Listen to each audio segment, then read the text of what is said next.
Hi, I'm Tammi Schneider from Claremont Graduate University, and we are here at the Naval Academy in Akko, Israel, with a group of students from Claremont Graduate University who are going to tell you about our first week here. So we will begin with Daniel Bryson.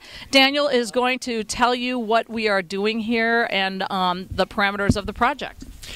Well, I am here as part of two courses, the transdisciplinary course, which is Akko Conservation and Heritage, and the other course, which is Archaeological Field Methods. And I am not an archaeologist by training. I'm in the New Testament Studies department in the School of Religion at CGU. So I normally work with texts. But this expedition has been my opportunity to get a feel for archaeological fieldwork and learn how it's all done, what the processes are, how things are collected, how they're interpreted, and that will give me a better feel for how to interpret the stuff that gets published by wonderful professionals like Professor Schneider. Thank you very much. All right, now we are moving down to Amanda Pumphrey, and she is going to explain what it is that she is doing while she is being interviewed. What we're doing is we are pottery washing. So what you do is, the first thing is you always check to make sure. Amanda, where does the pottery come from? The pottery comes from Tel Akko, and it's the pottery that we found in each of the squares yesterday. So right now we're washing the pottery from QQ20. And so what we do is we take the piece of pottery out, we dip it,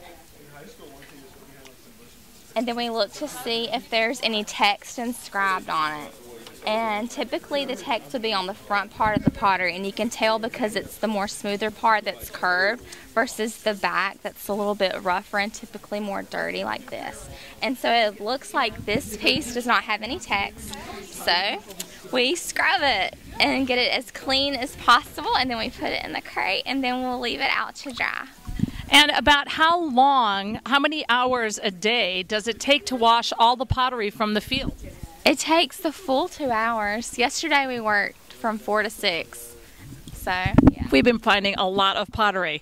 Now we are moving down here, and we have Carolyn Patterson, who is going to talk to us about basically about what we're doing in the field itself. I got really lucky this year, and I get to be an assistant field supervisor. So even though I made mud bricks today and technically was not working in the field, I actually got to fill out the form so I know what was found in the field. And right now what we're doing is sweeping all of our areas clean so that we can get as clean a context as possible when we start digging and get a really good idea of what we're finding. At the moment, we're trying to delineate a lot of walls so that we can see what the borders of our area are. So you'll look for lines of stone or dressed stone, which is stone that's been cut in particular ways so that it's a little bit more regular and then fitted together into walls or into floors, things like that.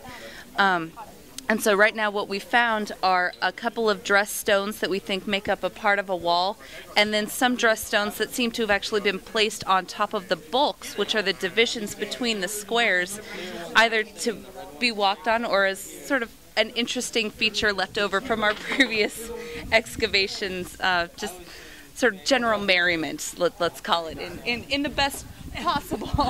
Well said, well said. Russell Maddox, and here we have another CGU student, and he is going to talk about part of the educational program for the excavation is doing some work with preservation and heritage and trying to understand why and how we get the things that we do. So this morning we had a workshop on... we made bricks, mud bricks to be specific.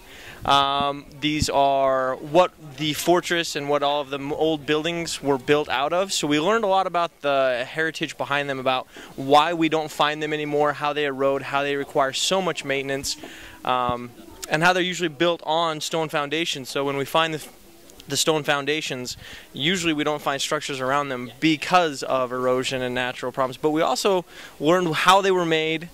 And how did you learn how they were made? It was a very hands-on process. We had a wonderful professor come in who showed us how to make the mud bricks, which required a lot of digging your shoulders, digging your hands into the mud, mixing mud and water and silt and all of these great materials together. Did you taste the mud brick? Yes, actually. It was a memorable experience. One of them actually doesn't stick to your tongue, so you don't actually get to really taste any of it. The other two kinds that we sampled were not so fortunate.